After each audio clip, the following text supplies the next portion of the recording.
우리나라는 한국전쟁 이후 최빈국에서 현재 선진국 초위까지 단기간에 압축 성장을 구가하였습니다.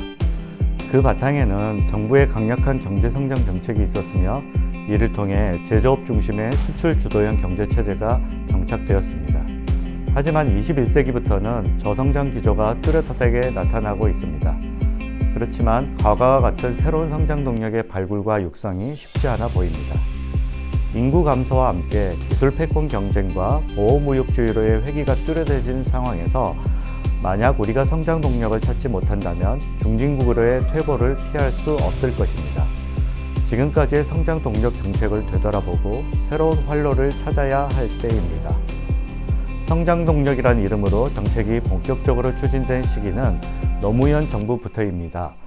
그러나 그 이전부터 특정 산업을 집중적으로 육성하여 주력 산업화하려는 시도는 반복되어 왔습니다. 제1차 경제개발 5개년 계획에서는 우리나라 경제성장을 정부 주도, 수출 중심, 제조업 위주로 하겠다는 의지가 담겨 있었습니다. 이에 따라 조선, 전자, 철강 등 7개 중화학공업이 성장 동력으로 선정되었습니다. 1980년대에 이르러 유치산업 보호가 불가능해짐에 따라 기술 집약적 성장 동력 육성이 요구되었습니다. 이에 따라 대기업들이 축적된 역량을 바탕으로 전자산업에 본격적으로 참여하기 시작했습니다. 이후 정부와 민간의 집중적 R&D에 힘입어 반도체, 디스플레이, 무선통신기기 등 IT 제품군이 성장 동력에서 빠르게 주력 산업으로 전환되었습니다.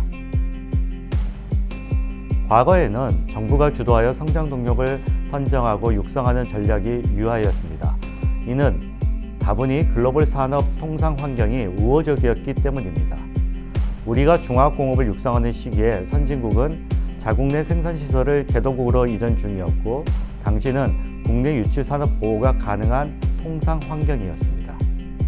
IT 제품군을 육성할 때에는 글로벌 경제가 정보화 경제로 진입하는 시기였을 뿐만 아니라 자유무역주의 체제 속에 국제 분업이 가능한 시기였습니다.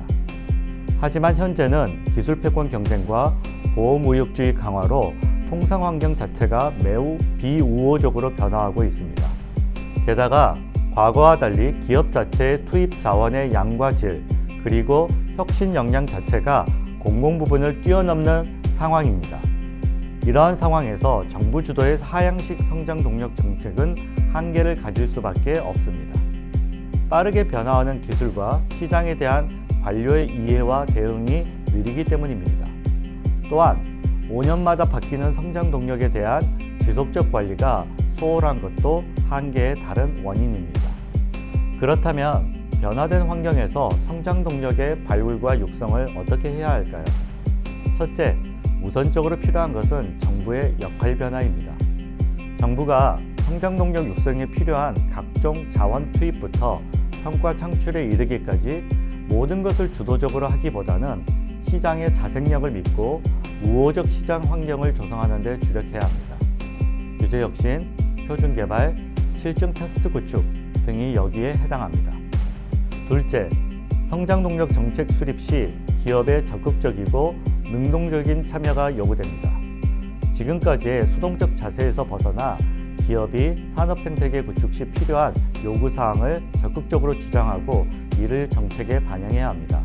때론 기업과 정부 간 고용과 투자, 규제 혁신을 서로 약속하는 큰 틀에서의 빅딜이 필요할 수도 있습니다.